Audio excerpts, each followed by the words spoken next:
السلام علیکم ناظرین کرام، نئی ویڈیو میں آپ کو خوش آمدید کہتے ہیں۔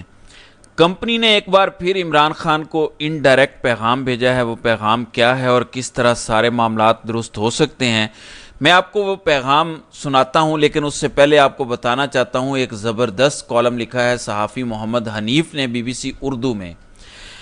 اس میں وہ لکھتے ہیں کہ عمران خان کے اڈیالہ سے آکسفورڈ تک کا سفر۔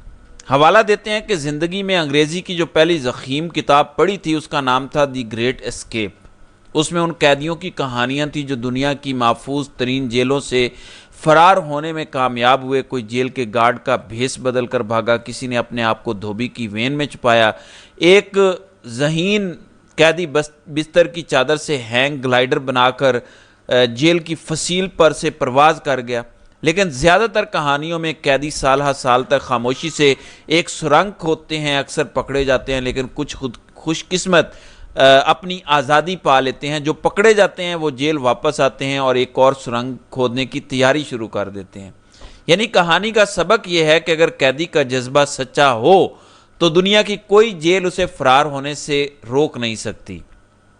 پاکستان کے سب سے مشہور قیدی عمران خان ہے اور کسی زمانے میں پاکستان کی سب سے سخت جیل مچھ جیل سمجھی جاتی تھی، لیکن آج کل اڈیالہ ہے جہاں پر جیلوں کو قیدی سے ہنس کر بات کرنے پر غائب کر دیا جاتا ہے، جبکہ قیدی کا جذبہ ایسا ہے کہ آپ کو ان کی سیاست سے لاکھ اختلاف ہو، ان کے جذبے سے ان کے سیاسی مخالف بھی تنگ ہیں۔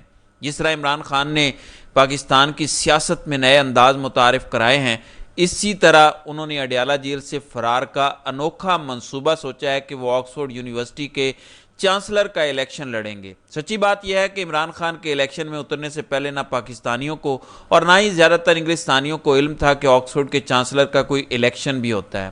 ان کے اعلان کے ساتھ ہی چانسلر کے الیکشن کا ایسے پتہ چلا ہے سب کو جیسے اب بچے کو الیکشن فارم 45 اور 47 کا پتہ ہے۔ گوروں کے قدیم ادارے کے بھولے بسرے انتخاب میں شامل ہونے کا اعلان کر کے عمران خان نے اس میں جان ڈال دی ہے۔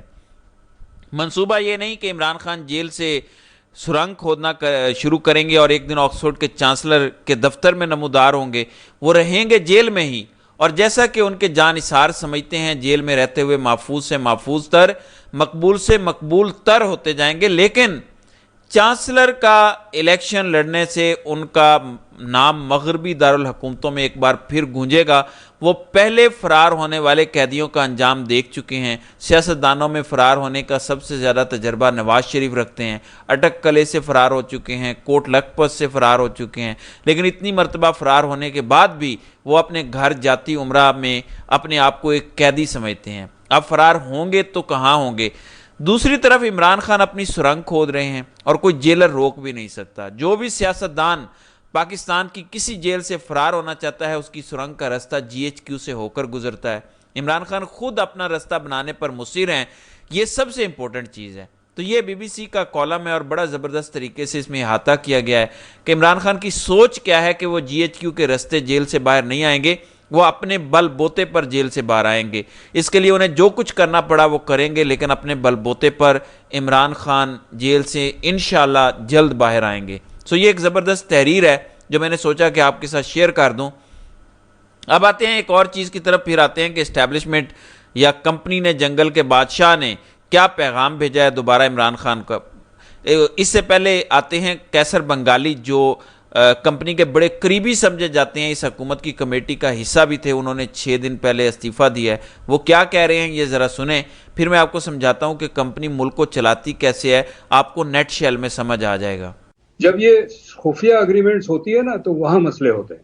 جیسے گوادر کا اگریمنٹ کیا، گوادر پورٹ کا جو ریونیو کا شیئر ہے پاکستان کا وہ صرف 9% ہے، 91% چائنا کا ہے۔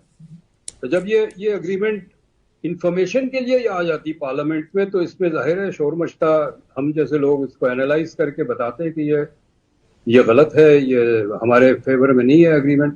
جب یہ خفیہ اگریمنٹ کرتے ہیں تو ہمیں شاید 5 سال کے بعد، 7 سال کے بعد، 10 سال کے بعد پتا چلتے ہیں کہ یہ اگریمنٹ کیسے ہو گیا۔ تو گوادر پورٹ کا جو ایگریمنٹ ہوا ہے چائنا کے ساتھ، ہمیں صرف 9% حصہ ملے گا، 91% چائنا لے کر جائے گا ساری کمائی گوادر سے۔ یہ ہے ہمارا سی پیک گیم چینجر معاہدہ جو ہمیں جب کیا گیا تو بتایا ہی نہیں۔ اب میں آپ کو بتاتا ہوں، یہی وہ نیٹ شیل میں پورا طریقہ کار ہے کمپنی کا، شریفوں اور زرداریوں کا۔ اپنے 5 سالہ حکومت کے لیے، یا اگر کوئی آرمی چیف ہے تو اس کے 3 سال ایک، اور ایک ایکسٹینشن یعنی 6 سالہ دور کا، یہ کم از کم ان کا ایک گول ہوتا ہے۔ اس میں ہم نے ملک کو ایسے چلانا ہے کہ ملک بس چلتا یا رینگتا رہے۔ اس کے لیے یہ کیا کرتے ہیں؟ فار ایگزامپل میں سی پیک کی مثال دیتا ہوں کہ سی پیک منصوبہ چین سے معاہدہ کیا۔ اب معاہدہ کیا ہے؟ مہنگے منصوبے، پیسہ بھی چینی کمپنیوں کے پاس رہے گا، پاکستان کو ڈالر بھی نہیں ملے گا، لیکن چلیں بجلی کے منصوبے لگ گئے، وقتی طور پر لوڈ شیڈنگ کم ہو گئی۔ 5-10 سال بعد اب کیا مصیبت پڑی ہے کہ 3-4 ہزار ارب ہمارا گردشی قرضہ ہو گیا، اور پاکستان کو گردن سے پکڑا ہوا ہے اس قرضے نے۔ لیکن وہ 5 سال گزر گئے شریف خاندان کے جو اقتدار میں تھے۔ اسی طرح گوادر کا بھی ہے کہ وقتی ڈالر چاہیے، آ جائیں گے، یہاں کام بھی ہو جائے گا، سڑکیں بن جائیں گی، ہماری بلے بلے ہو جائے گی، لیکن فائدہ کس کو ہوگا؟ چین کو۔ ہم تو صرف 9% لے رہے ہیں، 91% شیئرز تو کمائی چین لے کر جا رہا ہے۔ کون سا ملک ہے جو اپنے ملک کی سب سے بڑی بندرگاہ جو ڈیپ واٹر کی ہے دوسرے کسی ملک کو 91% حصے پر دے دے؟ اپنا فائدہ دیکھا جاتا ہے کاروبار میں۔ تو یہ بھی 5 سالہ منصوبے کا حصہ ہوتا ہے، بس 5 سال گزر جائیں، اگلے 5 سال میں کیا ہونا ہے اگلا جنرل جانے اور اگلی حکومت جانے۔ کمپنی بھی اور شریف زرداری بھی اسی پلان کے تحت پاکستان کو 77 سال سے چلا رہے ہیں، یہی وجہ ہے پاکستان تباہ حال ہے۔ پلیز سمجھیں ان چھوٹی چھوٹی چیزوں کو، یہ باریک وارداتیں ہیں ان کی۔ میں آپ کو ایکسپلین کرنے کی کوشش کرتا ہوں کہ کیوں پاکستان تباہ حال ہے۔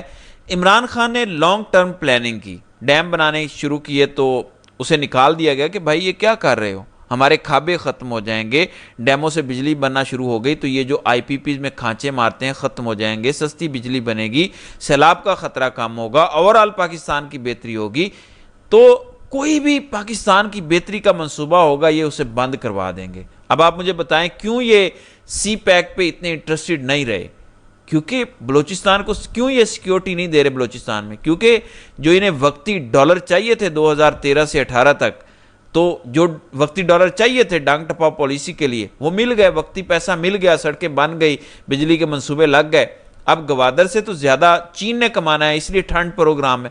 اب چین ان کی منتیں کر رہا ہے کہ سیکیورٹی کا انتظام کرو، یہ نہیں کر رہے۔ چین انہیں آفر کر چکا ہے کہ ہم اپنی فوجیں تعینات کر دیتے ہیں، اپنی سیکیورٹی تعینات کر دیتے ہیں، آپ سے اگر نہیں ہوتا، وہ بھی نہیں مان رہے۔ سو اب چین کو بھی مصیبت پڑی ہے۔ اب انہیں گوادر سے کوئی فائدہ نہیں ہے، اس لیے سی پیک پہ فردر کچھ نہیں ہو رہا، اور اب چین کے وزیر اعظم اگلے مہینے آ رہے ہیں تو دیکھتے ہیں کہ کیا ہوتا ہے۔ وہ بھی یقیناً پاکستان آ کر کہیں گے کہ پاکستان میں استحکام لے کر آئیں، تو دیکھتے ہیں کہ حالات چین کے حوالے سے اور سی پیک کے حوالے سے کس طرف جاتے ہیں۔ اب آپ کو سنواتا ہوں کہ عمران خان کو آفر کیا کی گئی ہے، یہ ذرا سنیں۔ ابھی بھی موقع ہے، معافی مانگے، میں چلتا ہوں آپ کے ساتھ، پرائم منسٹر کی ضرورت نہیں ہے، کسی کی ضرورت نہیں ہے، میں آپ کے ساتھ جا کے معافی دلاتا ہوں۔ اپنے لوگ ہیں نا جن پہ آپ نے جی نوبت یہاں تک آ گئی ہے کہ اب حنیف عباسی کے ذریعے پیغام بھیج رہے ہیں کہ بس ایک بار معافی مانگ لیں، ہماری کوئی فیس سیونگ ہو جائے۔ حنیف عباسی کہہ رہا ہے کہ وزیر اعظم کی بھی ضرورت نہیں، میں ہی ساتھ چلا جاتا ہوں، بس ایک بار معافی مانگ لو۔ یعنی ایک بار 9 مئی پہ کہہ دیں کہ ہاں ہم نے کیا اور ہم معافی چاہتے ہیں، بس ایسی کوئی بات ہو جائے تاکہ ان کو فیس سیونگ مل جائے اور عمران خان ذلیل و رسوا ہو جائے۔ یہ گیم ڈالنا چاہ رہے ہیں۔ اب عمران خان کو ملٹری ٹرائل میں پھنسانے کے لیے جس جنرل فیض کو رگڑا لگایا جا رہا ہے، یاد رکھیں جنرل فیض وہ ہے جس کو باجوہ نے استعمال کیا شریفوں اور زرداریوں کے خلاف۔ دیکھیں اگر تو فیض کو عمران خان نے آرمی چیف بنا دیا تو فیض تم لوگوں کو ختم کرے گا، یہ جنرل باجوہ نے انہیں کہا، تو یہ بھاگے بھاگے آئے کہ کیا حکم ہے بتائیں، تو باجوہ نے کہا عدم اعتماد لے آؤ، امریکہ کا حکم ہے، سائفر دکھا دیا کہ دیکھ لو امریکہ بھی اس سے خوش نہیں ہے۔ اس طرح عدم اعتماد آئی اور پھر کامیاب ہوئی۔ جنرل فیض نے بڑی کوشش کی، سلمان شہباز اور باقی لوگوں کے ذریعے بھی لابنگ ہوئی، لیکن کامیاب نہیں ہوا۔ دوسرے والے کے ڈائریکٹ نواز شریف سے رابطے تھے، وہ کامیاب ہو گیا۔ اب فیض کا ہوا دوبارہ کھڑا کیا گیا، لیکن اس بار عمران خان کے خلاف، کہ دیکھیں فیض گواہی دے دے گا، ملٹری ٹرائل ہوگا، یہ ہوگا وہ ہوگا۔ اس دوران اسلام آباد ہائی کورٹ میں پٹیشن جاتی ہے، وہ بھی نہیں سن رہے۔ سپریم کورٹ میں القادر ٹرسٹ کیس کا فیصلہ جو نیب کی ترامیم سے جڑا ہے، نیب ترامیم کا فیصلہ جو قاضی صاحب 2.5 مہینے سے دبا کر بیٹھے ہیں محفوظ کر کے، وہ جاری کر دیتے ہیں تو عمران خان کو سزا نہیں ہو سکتی، قانون ختم ہو جائے گا، لیکن قاضی صاحب دبا کے بیٹھے ہیں۔ لیکن عمران خان اب ڈرنے والا نہیں ہے. عمران خان نے کیا کہا؟ عمران خان کہتے ہیں کہ اڈیالہ جیل سے یہ کہتے ہیں کہ قوموں کو تباہ کرنے کے لیے دشمن کے حملے کی ضرورت نہیں ہوتی، اداروں پر کرپٹ اور نااہل لوگ بٹھا دیے جائیں تو قومیں تباہ ہو جاتی ہیں. ایسا کون سا ایٹم بم پھٹا کہ 3 سال میں ہماری کرکٹ بنگلہ دیش سے نیچے اور تباہ ہو گئی؟ کرکٹ ایک ٹیکنیکل کھیل ہے، اس پر آپ نے سفارشی بٹھا دیے. محسن نقوی کی کیا قابلیت ہے؟ رمیز راجہ میرا رشتہ دار نہیں تھا، ایک پروفیشنل کرکٹر تھا جسے میں نے چیئرمین پی سی بی بنایا. اب بڑے صاحب نے اپنا چیئرمین پی سی بی رکھ لیا. یہ کرپٹ بھی ہے اور فراڈیا بھی. اس نے الیکشن کا فراڈ کیا، گندم فراڈ کیا. اسے وزیر داخلہ اور چیئرمین پی سی بی بڑے صاحب نے اپوائنٹ کیا. اسی نے کرکٹ کا بیڑا غرق کر دیا. ادارہ سب کا ہے، صرف آرمی چیف کا نہیں. پوری قوم کے لیے اہم ہے کہ ادارہ مضبوط ہو. جو کام دشمن نہیں کر سکا وہ یہ خود کر کے ادارے کو نقصان پہنچا رہے ہیں.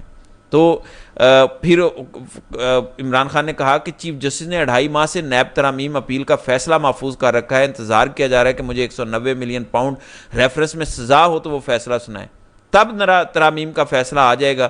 نیب ترامیم کے باعث شہباز کے 4، نواز کے 5، زرداری اور اس کے فرنٹ مینوں کے 9 ریفرنسز فریز ہوئے پڑے ہیں.